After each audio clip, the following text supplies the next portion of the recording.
जय हिंद सभी को, स्वागत है आपका टॉप तक पर, जहां हम आपको टॉप तक पढ़ाएंगे, टॉप तक पहुंचाएंगे। तो गाइस, आपकी ऑल शिफ्ट एनालिसिस शुरू हो गई है, तो जल्दी से देखिए फटाफट से। पहला प्रश्न क्या था आपका? तो भाई देखो, बहुत सारे क्वेश्चंस हमारी टीम लेकर के आई है, बहुत सारे क्वेश्चंस लेकर के आई है आपके। तो देखते हैं, आपका क्वेश्चन है एलिसा टेस्ट किस रोग में होता है? भाई सबके आंसर बड़े सटीक होंगे, ये मैं पढ़ा भी चुकी हूँ आपको, ठीक है। जब मैंने आपकी मॉक टेस्ट सीरीज कराई थी, उसमें मैंने आपका ये आंसर करवा रखा है, ये क्वेश्चन आपको, ठीक है। एलिसा टेस्ट वही किस रोग के लिए होता है? ये होता है आपके एचआईवी के लिए। एचआईवी को डिटेक्ट करता है, किसको करता है भाई? HIV virus, human immuno deficiency virus को क्या करता है? ये डिटेक्ट करता है, ठीक है। एलिसा टेस्ट जो होता है, बेसिकली इसमें होता क्या है, जो वायरस वाला प्रोटीन होता है, वायरस वाले प्रोटीन को डिटेक्ट करता है। ये क्या करता है? वायरस वाले प्रोटीन को डिटेक्ट करता है, वायरस प्रोटीन को डिटेक्ट करता है। एंटीबॉडी, एंटीजन बॉडी, ठीक है, इसको हम डिटेक्ट करते हैं किसके द्वारा? एलिसा टेस्ट द्वारा। किसके द्वारा? एलिसा टेस्ट द्वारा, ठीक है।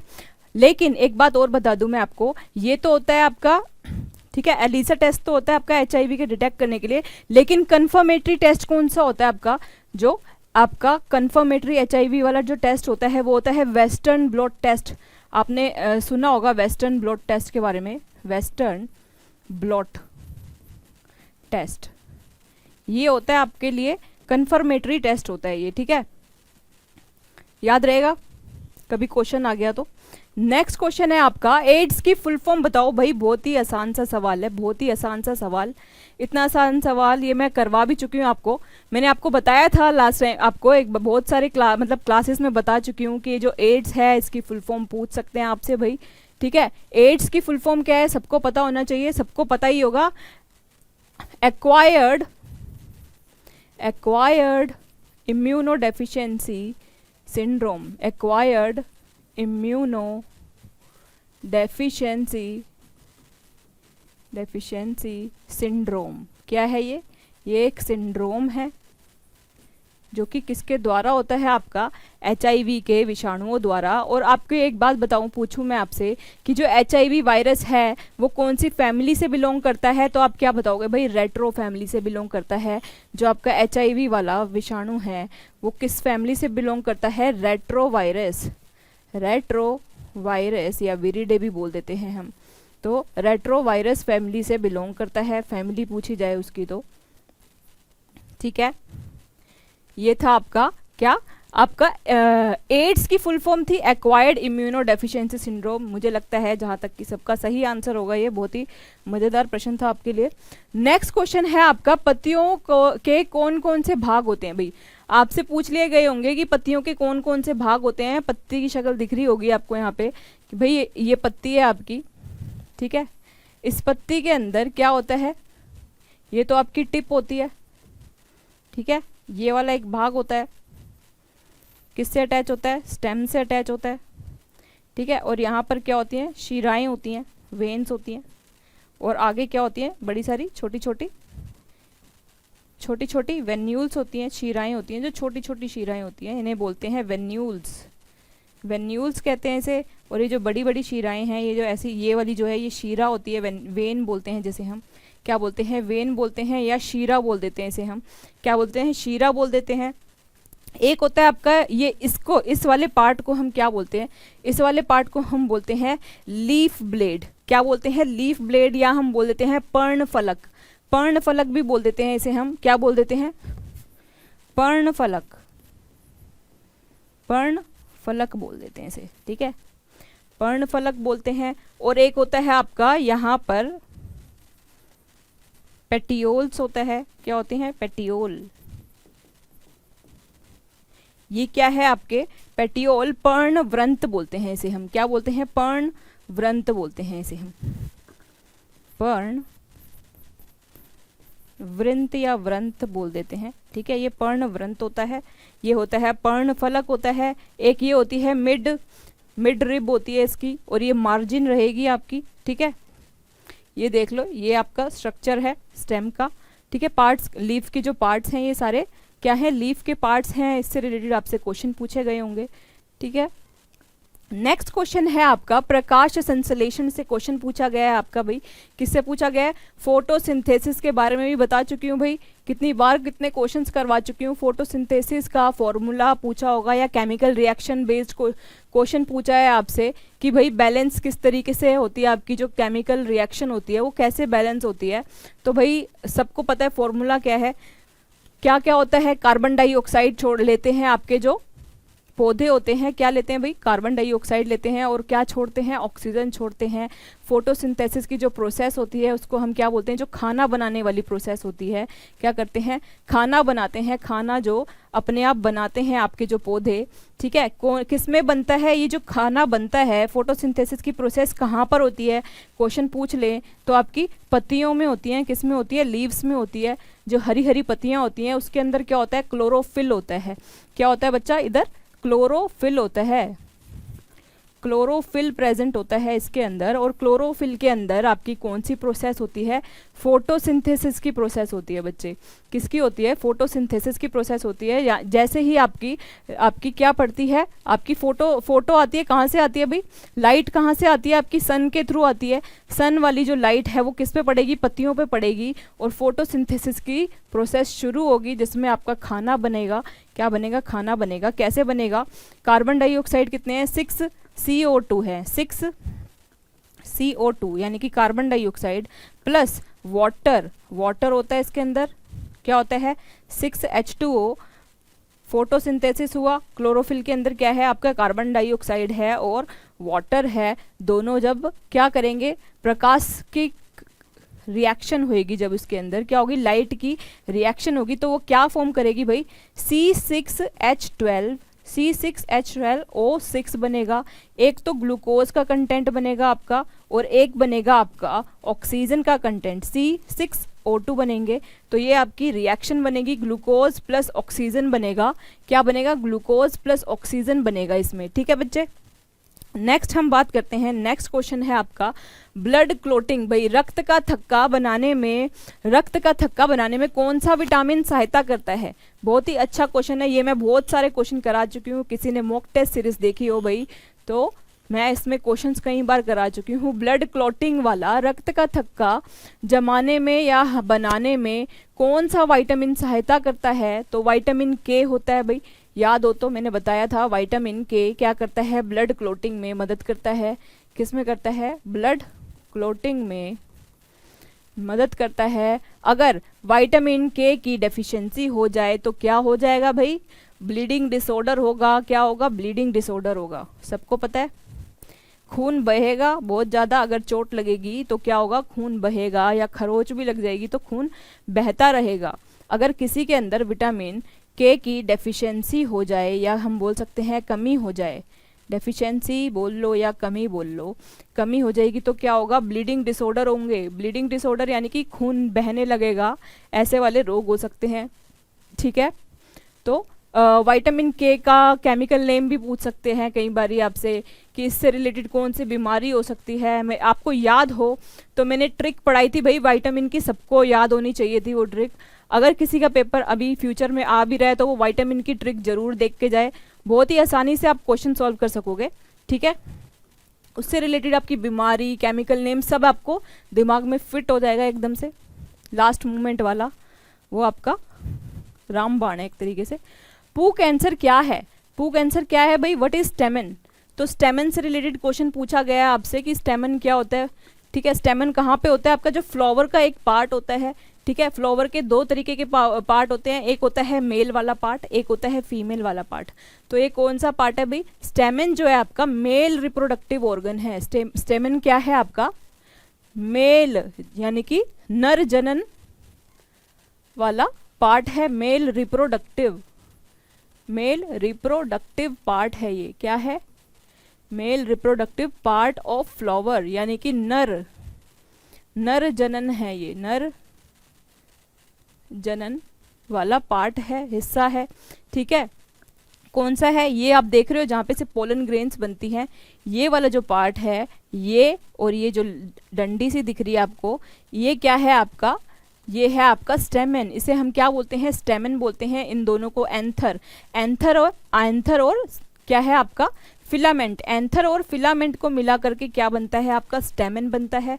एंथर और फिलामेंट को मिला करके आपका क्या बनता है स्टेमन बनता है। और स्टेमन जो है बच्चे वो मेल पार्ट है फ्लावर का, पौधे का, पुष्प का मेल वाला यानी कि नर जनन वाला लैंगिक वाला पार्ट है, ठीक है। और फीमेल वाला, फीमेल जनन यानी कि मादा जनन वाला पार्ट कौन सा है, तो आपका एक तो ये आपका स्टिग्मा और स्टाइल और ओवरी, ये क्या है आपकी ओवरी है। ये वाला जो पार्ट है, ये जो तीनों वाला पार्ट है, ये कौन सा पार्ट है आपका, इसे हम क्या बोलते हैं, इसे हमने बोला पिस्टिल। पिस्टिल वाला जो पार्ट है ये क्या है आपका फीमेल यानी कि मादा वाला, स्त्री कैसे है, क्या है आपका स्त्री वाला पार्ट है, स्त्री वाला यानी कि स्त्री जनन वाला अंग है ये, ठीक है। कौन सा अंग है, स्त्री जनन वाला अंग है। पिस्टिल को हमने क्या बोला, स्त्री केसर बोला, इसे हमने क्या बोला स्त्री केसर। और आपका स्टेमन को बोला हमने पू केसर बोला, क्या बोला पू केसर, ठीक है। नेक्स्ट क्वेश्चन है आपका, सुमेलित कीजिए भाई पिल जो है आपकी, पिल जो होती है दवाई होती है, गर्भ निरोधक वाली जो दवाइयाँ होती हैं, ठीक है। अब क्वेश्चन इस तरीके से शायद पूछा गया होगा आपसे कि जो पिल है उसका कौन सा सही मेल बताओ, कि क्या करवाती है पिल, क्या करवाता है कॉन्डोम, नसबंदी क्या होती है भाई, वैसेक्टोमी जिसे कहते हैं, वैसेक्टोमी बोलते हैं जिसे हम। कॉन्डोम तो पता ही है भाई, कॉपर टी, तो ये कॉपर टी किस लिए यूज होता है, इसका क्या काम है, तो पिल का क्या काम है भाई, शुक्राणुओं को ग्रीवा तक जाने से रोकना, या शुक्राणुओं की गति को धीमा करना, या अंडोत्सर्जन रोकना, या युग्मनों को का स्थानांतरण करना, तो स्थानांतरण रोकना। तो क्या कार्य होता है आपका पिल का, तो कार्य होता है भाई अंडोत्सर्जन को रोकना, जो इट प्रिवेंट्स क्या करता है, ये ओव्यूलेशन को रोकता है, प्रिवेंट्स ओव्यूलेशन, ठीक है। क्या काम करता है ये, प्रिवेंट करता है ओव्यूलेशन को। जो पिल है आपकी, पिल का कार्य है इट प्रिवेंट्स ओव्यूलेशन, ठीक है। पिल का काम है अंडोत्सर्जन को रोकना। कॉन्डोम का काम क्या है भाई, इसका काम है ये क्या करता है, शुक्राणुओं को ग्रीवा तक जाने से रोकता है, ठीक है। ग्रीवा क्या होती है, जो सर्विक्स होती है, फीमेल में सर्विक्स वाला जो पार्ट होता है, यहाँ से आपके जो शुक्राणु हैं वो कहाँ जाते हैं भाई, आपके ओवरी के पास तक जाते हैं। लेकिन ये क्या काम करता है, अगर कॉन्डोम लगा होगा तो जिसकी वजह से क्या होगा, सर्विक्स के थ्रू आपका शुक्राणु जो है, स्पर्म जो होता है वो पहुंच नहीं पाएगा, ठीक है। तो ये क्या है आपका, इसका आंसर होगा शुक्राणुओं की ग्रीवा तक जाने से रोकना। नसबंदी क्या होती है भाई, वेसेक्टोमी क्या होती है, शुक्राणुओं की गति को धीमा करना, ठीक है। क्या करता है ये, ट्रांसपोर्टेशन को रोकता है, शुक्राणु की जो स्पर्म होती है उसकी ट्रांसपोर्टेशन को रोकता है, ट्रांसपोर्टेशन को प्रिवेंट करता है, या बोल सकते हैं रोकता है, ठीक है। वेसेक्टोमी किस में होती है भाई, मेल्स में होती है। वेसेक्टोमी किस में होती है, मेल में होती है, मेल में। वेसेक्टोमी यानी कि नसबंदी किस में होती है, मेल्स में होती है, मादा मतलब सॉरी नर में होती है, किस में होती है, नर के अंदर होती है, ठीक है, नर में होती है। और ये जो कॉपर टी होती है, कॉपर टी किस में होती है, ये फीमेल में होती है भाई। फीमेल में जो गर्भ निरोधक वाली जो क्या बोलते हैं उसे, गर्भ निरोधक वाले कॉपर टी लगती है इसमें फीमेल में, ठीक है। इसमें क्या होता है, ये युग्मनक का स्थानांतरण रोकता है, क्या करता है, युग्मनक का स्थानांतरण सप्रेस करता है, आपकी सप्रेस करता है, ये क्या करता है, इट सप्रेस, किसको सप्रेस करता है, स्पर्म की मोटिलिटी को, स्पर्म मोटिलिटी, ठीक है। तो आपकी जो कॉपर टी है वो क्या करती है, स्पर्म की मोटिलिटी को रोकती है। और जो नसबंदी है वो क्या करती है, युग्मक का, ठीक है। तो ये सारा था आपका इससे रिलेटेड।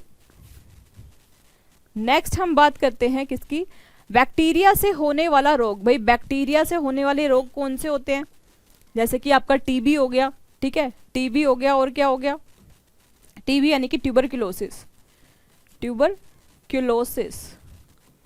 एक हो गया आपका लेप्रोसी, भाई अगर लेप्रोसी आया हो या ट्यूबरकुलोसिस आया हो, ये सारे के सारे क्या हैं आपके बैक्टीरिया से रिलेटेड है। अगर रेबीज हुआ तो रेबीज किससे होता है भाई, रेबीज तो वायरल है, ये तो वायरस होता है, रेबीज वाले गलत हो जाएंगे यहाँ पे, ठीक है। तो रेबीज वायरस से होता है, बैक्टीरिया से नहीं होता। अगर रेबीज ऑप्शन में हुआ, किसी ने रेबीज टिक कर दिया तो वो गलत हो जाएगा। तो भाई टीबी होता है, लेप्रोसी होता है, ठीक है, ये सारे क्या हैं आपके बैक्टीरिया वाले, आपके क्या है बैक्टीरियल जनरेटेड यानी कि डिजीज है, किससे, बैक्टीरिया वाली डिजीज है, ठीक है। या हम बोल सकते हैं जो आपका टाइफाइड होता है वो भी किससे हो जाता है, आपका बैक्टीरिया से होता है, ठीक है। किससे होता है टाइफाइड भी भाई, टाइफाइड, ये सारे किससे होते हैं आपके बैक्टीरिया से होते हैं, ठीक है। तो बाकी मैंने आपको एक ट्रिक बताई हुई है भाई, आपको बैक्टीरिया याद करने की भी ट्रिक बनाई हुई है, कौन सी, बैक्टीरिया वाली ट्रिक भी बताई हुई है मैंने आपको, याद कर लेना ध्यान से। नेक्स्ट क्वेश्चन भाई, एटीपी की फुल फॉर्म बताएं, जल्दी से बताओ एटीपी की फुल फॉर्म क्या होती है। एटीपी की फुल फॉर्म होती है भाई, ये मैंने बहुत ही अच्छे से पढ़ा रखा है सबको, एडिनोसाइन, ये तो सबको ही आता होगा मुझे जहाँ तक लगता है, एडिनोसाइन ट्राइफॉस्फेट, एडिनोसाइन ट्राइफॉस्फेट। तो एडिनोसाइन ट्राइफॉस्फेट क्या है, ये है आपकी फुल फॉर्म। ये कहाँ पे फॉर्म होती है, ये क्या होती है, ये एक एनर्जी करेंसी होती है हमारे शरीर की, एनर्जी करेंसी भी बोलते हैं इसे हम, क्या बोलते हैं, एनर्जी करेंसी। कहाँ पर होती है, तो ये हमारे माइटोकॉन्ड्रिया के अंदर पाई जाती है भाई, ये तो मैंने आपको बता ही रखा है, माइटोकॉन्ड्रिया में होती है ये स्टोर। कहाँ पे स्टोर होती है आपकी एटीपी, कहाँ से निकलती है, माइटोकॉन्ड्रिया से निकलती है। माइटोकॉन्ड्रिया क्या होता है भाई, पावर हाउस ऑफ सेल होता है, पावर हाउस होता है ये, पावर हाउस ऑफ सेल, कोशिका का ऊर्जा घर होता है, क्या होता है, कोशिका का ऊर्जा घर होता है। इसको हम ऊर्जा वाली करेंसी भी बोलते हैं, ठीक है। एडिनोसाइन ट्राइफॉस्फेट इसका नाम होता है, पूरी फुल फॉर्म होती है। नेक्स्ट क्वेश्चन है आपका, आत्मघाती थैली किसे कहते हैं भाई, आत्मघाती थैली कहाँ पाई जाती है, पहली बात तो ये सेल के अंदर पाई जाती है, किसके अंदर, कोशिका के अंदर होती है, ठीक है, कोशिका के अंदर होती है। इसका क्या नाम होता है, तो इसे हम क्या बोलते हैं, लाइसोसोम बोलते हैं भाई, आंसर होगा आपका इसका लाइसोसोम। लाइसोसोम को हम क्या बोलते हैं, सुसाइडल बैग भी बोलते हैं इसे हम, आत्मघाती थैली भी बोलते हैं, क्या बोलते हैं, सुसाइडल बैग बोलते हैं इसे हम, सुसाइडल थैली होती है ये, ठीक है। इसको हम क्या बोलते हैं, सुसाइडल बैग बोलते हैं, क्योंकि ये क्या करती है, अपने ही आपको ये बर्स्ट कर लेती है। अगर कहीं से बाहर से ऐसे बैक्टीरिया आ जाए जिसको मारने के लिए ये क्या करे, तो ये हमारी रक्षा भी करती है, और ये सुसाइडल बैग की टेंडेंसी भी होती है इसके अंदर। नेक्स्ट क्वेश्चन देख, नेक्स्ट क्वेश्चन है आपका, विटामिन डी का वैज्ञानिक नेम क्या है, जल्दी से बताओ, विटामिन डी का वैज्ञानिक नेम क्या है, scientific name of vitamin D. भाई ये तो मैंने बहुत बार कराया हुआ है आपको, विटामिन से रिलेटेड मैंने आपको बताया था, विटामिन जो है आपका बहुत ही इंपॉर्टेंट चैप्टर है, तो इससे रिलेटेड बहुत से क्वेश्चन आ सकते हैं आपको, तो इसकी ट्रिक भाई याद करके जाना, ठीक है। विटामिन डी जो है इसका आपका केमिकल नेम है कैल्सीफेरोल, सबको पता होगा भाई, कई बार करा चुकी हूँ, कैल्सीफेरोल। कैल्सीफेरोल क्या है, इसका केमिकल नेम है। इससे रिलेटेड ये भी पूछ सकते हैं भाई, इससे डिजीज़ कौन सी हो सकती है, इसकी डेफिशिएंसी से कौन सी बीमारी होती है, डिसीज़ होती है, तो कौन सी बीमारी होती है भाई, रिकेट्स होती है, क्या होती है, रिकेट्स होती है बच्चों में यानी कि चाइल्ड में, ठीक है। और बड़ों में क्या होती है, अगर विटामिन डी की कमी हो जाए तो बड़ों में क्या होगा, ऑस्टियोपोरोसिस होगा, क्या होगा भाई, ऑस्टियोपोरोसिस हो जाता है एडल्ट में, ठीक है। बच्चों में तो भाई रिकेट्स हो जाएगा, और बड़ों में क्या हो जाएगा, ऑस्टियोपोरोसिस हो जाएगी, क्या हो जाएगा, ऑस्टियोपोरोसिस हो जाएगी। नेक्स्ट क्वेश्चन, अच्छा ओम्स लॉ पे भी क्वेश्चन पूछा गया आपसे, व्हाट इज ओम्स लॉ, भाई ओम्स लॉ तो सबको ही पता होगा, ओम्स लॉ क्या होता है, voltage is equals to I R होता है, क्या होता है, आई आर इलेक्ट्रिसिटी, और आर से क्या होता है, आर क्या डिनोट करता है, आपका रेजिस्टेंस होता है, क्या होता है, आर जो होता है कांस्टेंट रहता है हमेशा, ठीक है। तो हम क्या बोलते हैं, इलेक्ट्रिक करंट जो होता है आपका वो डायरेक्टली प्रोपोर्शनल होता है किसके, वोल्टेज के, लेकिन इन्वर्सली प्रोपोर्शनल होता है किसके, रेजिस्टेंस के। ठीक है, किसके, रेजिस्टेंस के। तो voltage is equal to I R, ये आपका राइट आंसर था, बाकी आपके रोंग है भाई। ठीक है, तो ये आपका राइट आंसर है। वोल्टेज जो है आपका, वोल्टेज इज इक्वल्स टू में I R electric current into resistance. ठीक है, नेक्स्ट क्वेश्चन है आपका oil of vitriol. Oil of vitriol क्या होता है भाई, का रासायनिक सूत्र पूछा गया है, यानी कि केमिकल फॉर्मूला पूछा है आपसे। तो भाई ऑयल ऑफ विट्रियोल का केमिकल फॉर्मूला क्या था, H2SO4 था। H2SO4 जो कि सल्फ्यूरिक एसिड बोलते हैं, जिसे हम क्या बोलते हैं, सल्फ्यूरिक एसिड भी बोलते हैं इसे हम, सल्फ्यूरिक एसिड, सल्फ्यूरिक अम्ल बोलते हैं जिसे हम, H2SO4 इसका राइट आंसर है। ऑप्शन नंबर ए इसका सही आंसर था। नेक्स्ट क्वेश्चन है आपका धावन सोडा, वॉशिंग सोडा का रासायनिक सूत्र पूछा है भाई। केमिस्ट्री से बड़े ही आसान सवाल पूछे गए हैं। वॉशिंग सोडा, वॉशिंग सोडा भाई मैंने आपको ट्रिक बताई थी, याद करो। तो ट्रिक में मैंने आपको बताया था, क्वेश्चन था आपका Na2CO3, इसका आंसर था Na2CO3 डॉट 10H2O। 10H2O मेरे को आपको याद करो कि भाई जिसके अंदर पानी की मात्रा ज़्यादा होगी वही तो वॉशिंग सोडा होगा। वॉशिंग के लिए ज़्यादा पानी चाहिए होता है।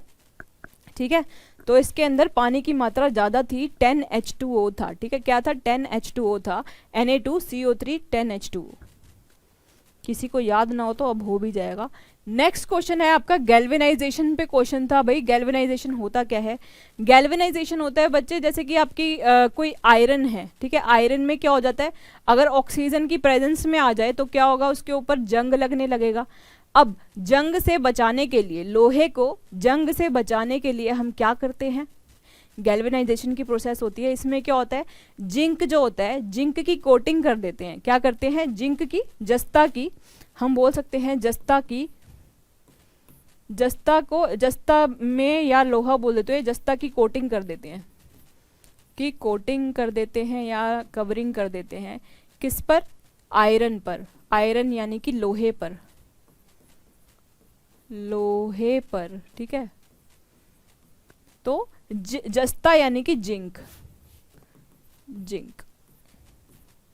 ठीक है, जस्ता की कोटिंग कर देते हैं लोहे पर, लोहे के ऊपर जिंक की कोटिंग कर देते हैं, एक परत चढ़ा देते हैं। क्या कर देते हैं, एक परत चढ़ा देते हैं या बना देते हैं, जिसकी वजह से क्या होता है, ऑक्सीजन का कांटेक्ट नहीं होता आयरन से, जिसकी वजह से वो सड़ेगा नहीं, यानी कि उसके अंदर जंग नहीं लगेगा। तो जंग लगने से बचाने के लिए हम क्या करते हैं, गैल्वेनाइजेशन की प्रोसेस करते हैं। तो गैल्वेनाइजेशन की प्रोसेस में क्या होता है, जिंक की कोटिंग कर देते हैं, बस और कुछ नहीं है, ये यही है। नेक्स्ट है आपका क्वेश्चन धातु ऑक्साइड की प्रकृति, यानी कि मेटल ऑक्साइड की प्रकृति कैसी होती है भाई। क्वेश्चन पूछा गया आपसे मेटल ऑक्साइड की प्रकृति कैसी होती है। तो भाई मेटल ऑक्साइड की प्रकृति होती है भाई बेसिक होती है। कैसी होती है, क्षारीय प्रकृति होती है। क्षारीय क्यों होती है इसकी प्रकृति, क्योंकि क्या होता है, ये वाटर से रिएक्ट करता है और एल्केलाइन फॉर्म करता है। क्या करता है, जो मेटल ऑक्साइड है उसके अंदर क्या क्वालिटी होती है, ये वाटर से रिएक्ट करके, ये वाटर से रिएक्ट करता है। ठीक है, वाटर से रिएक्ट करके क्या बनाता है, एल्केलाइन बनाता है, एल्केलाइन बनाता है, या वही हम बोल सकते हैं बेसिक बनाता है। ठीक है, क्षारीय बनाता है। क्या बनाता है, क्षारीय प्रकृति बनाता है। ठीक है, तो बेसिक प्रकृति। तो नेक्स्ट क्वेश्चन है आपका milk of magnesia. Milk of magnesia का रासायनिक सूत्र क्या है, मिल्क ऑफ मैग्नीशिया का रासायनिक सूत्र क्या है, chemical name of milk of magnesia. भाई मिल्क ऑफ मैग्नीशिया को हम क्या बोलते हैं, MgOH का whole twice. Option number A बिल्कुल सही है यहाँ पे। तो MgOH का होल ट्वाइस इसका राइट आंसर है। मिल्क ऑफ मैग्नीशिया बोलते हैं जिसे हम। ये कहाँ पे यूज होता है, ये आपके इनो में भी यूज होता है। इसकी प्रकृति कैसी होती है, बेसिक, या हम बोल सकते हैं क्षारीय प्रकृति होती है इसकी। कैसी होती है, क्षारीय या एल्केलाइन बोल सकते हैं हम, एल्केलाइन, एल्केलाइन प्रकृति होती है इसकी। कैसी प्रकृति होती है इसकी, एल्केलाइन प्रकृति होती है बच्चा। ठीक है, तो आपकी जो मिल्क ऑफ मैग्नीशिया होता है। मिल्क ऑफ मैग्नीशिया की प्रकृति कैसी होती है? क्षारीय प्रकृति होती है। आपने देखा होगा ये आपका इनो के अंदर भी पाया जाता है। इनो जो आप पीते हो ना, जैसे ज़्यादा एसिडिटी हो जाती है किसी को, तो क्या होता है, जब हम शादी ब्याह में ज़्यादा खाना खा लेते हैं गंदा शंदा, तो क्या होता है, एसिडिटी बन जाती है, जिसकी वजह से हम क्या खाते हैं भाई, क्या पीते हैं, इनो पीते हैं। तो इनो जो पीते हैं हम, तो इनो के अंदर क्या होता है, मैग्नीशियम हाइड्रोक्साइड होता है, ठीक है। इसकी वजह से क्या होता है, ये बेसिक प्रॉपर्टी का होता है, तो हमारी एसिडिटी को कम करने के काम आता है ये, ठीक है। नेक्स्ट क्वेश्चन है आपका, what is Newton second law. तो न्यूटन का सेकंड लॉ पूछा गया है आपसे। न्यूटन का सेकंड लॉ तो भाई पता ही होगा सबको, फोर्स इज इक्वल्स टू में मास इनटू एक्सेलरेशन क्या होता है, एफ इज इक्वल्स टू में एम इंटू ए होता है। ये आपका ऑप्शन नंबर 1 राइट आंसर है भाई। फोर्स इज इक्वल्स टू में mass into acceleration. Next question है आपका, what happens when gypsum is heated. Gypsum को जलाने पर क्या होता है? जब हम जिप्सम को जलाएंगे, जिप्सम का केमिकल फॉर्मूला क्या है, कासो4 डॉट 2H2O, ये इसका फॉर्मूला है, CaSO4 डॉट 2H2O। तो क्या निकलेगा भाई, जब ये हीट करेंगे इसको हम, या 120 डिग्री पर जब हम हीट करते हैं, तो ये क्या फॉर्म करता है आपका, तो ये फॉर्म करता है कासो4 डॉट हाफ H2O, हेमीहाइड्रेट बनाता है। ये होता क्या है, डाईहाइड्रेट होता है, डाईहाइड्रेट होता है। और ये हीट जब होती है तो क्या होता है भाई, आधा वाटर का जो कंटेंट होता है वो निकल जाता है, आधे से ज़्यादा कंटेंट जो है आपका निकल जाता है, सिर्फ आधे से भी आधा बचता है, 1/2 आपका वाटर बचता है, जिसकी वजह से क्या होता है, ये क्या बनाता है। और कासो4 हाफ H2O क्या है आपका, तो ये प्लास्टर ऑफ पेरिस का फॉर्मूला है। किसका है भाई, POP बनाता है, ये क्या बनाता है, POP यानी कि प्लास्टर ऑफ पेरिस। तो option A is the right answer, forming plaster of Paris. Plaster of Paris क्या बनाएगा बच्चा, ये प्लास्टर ऑफ पेरिस बनाएगा, ठीक है। POP जिसे हम बोलते हैं, यूज़ करते होंगे भाई, POP सबके घरों में यूज़ होती है, कई बार आपने देखा होगा आपकी वॉल पर भी क्या होती है, POP यूज़ करते हैं, ठीक है। तो ये किसका फॉर्मूला था, आपका POP का फॉर्मूला था। तो क्या बनाती है जिप्सम, जब जलता है तो क्या फॉर्म होता है, POP फॉर्म होता है, ठीक है। तो क्लास अच्छी लगे तो वीडियो को लाइक शेयर और चैनल को सब्सक्राइब करना ना भूले। जय हिंद, जय भारत सभी को।